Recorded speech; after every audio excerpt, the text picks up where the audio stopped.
Ano? Tigasin mo, tigasin. Megan, mas maganda yung Megan. Ulit, kaya mo yan. Confidence, guys. Pinapahiya mo na ako. Tanga, hawak na ng puwet. Ayaw ka.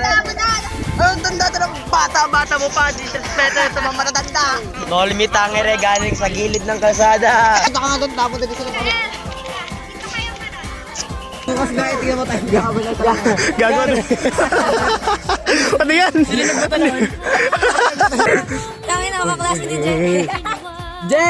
Uy, ba't ka nagbe-blending? Sakta ka dyan, Je! Ba't ka nagbe-blending, Je yan?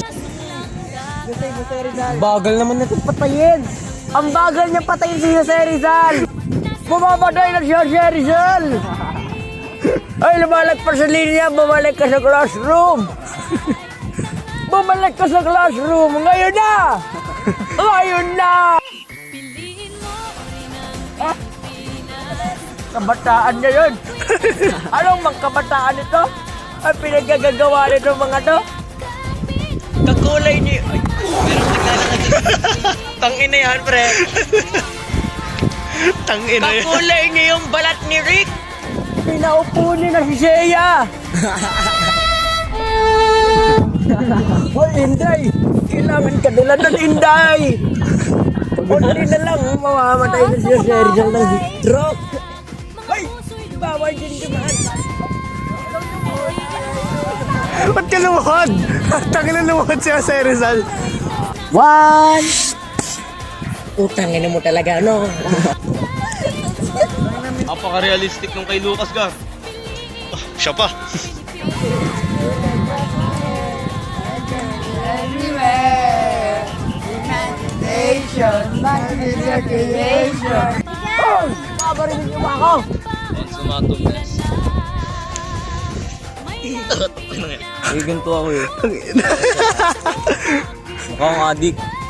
Para lang lahat ng mga Pilipino sa kalye. No?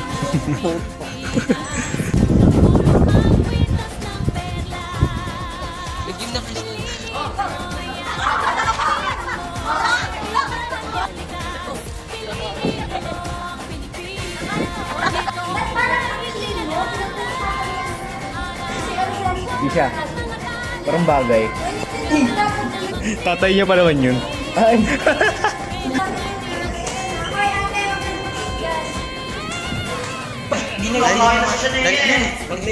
Hoy, Shania! Mamaya ako kumain. Hoy, hindi ako kumakain. Pinaglalaroan ko yung cat. Oh, pero mas lalo hindi maganda. Kumain ka na lang. Ay, yaman ka talaga. Linibre ko si Sinaya ng thermoplastic nung sinaunang panahon. Si Jean, kung saan-saan na pumuha. Dumi na ng aking pagkain. Pakipalitan. Uy, pakipalitan! Padre Damo sa... Ayan! Nakadalawa ka na. Practice, practice. Sundan yung camera. 1, 2. Alam niyo ba?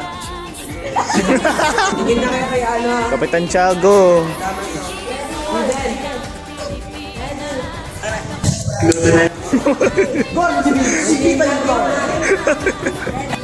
Makikita ba si Jairo? Okay lang, may item naman ako. Hindi ako kita. 3, 2, 1. Alam niyo ba sa lahat ng pagkain dito sa Pilipinas ay ginola ang aking paborito. Es muy delicioso. Pwede bang itahimik yung... Sabi mo naman! Sa Pilipinas ay ginola ang aking paborito. Es muy delicioso. Pwede bang itahimik ang musika? Baka ita sa tenga. Sipahin na ang inyong mga instrumento. Bakit puro leg ang...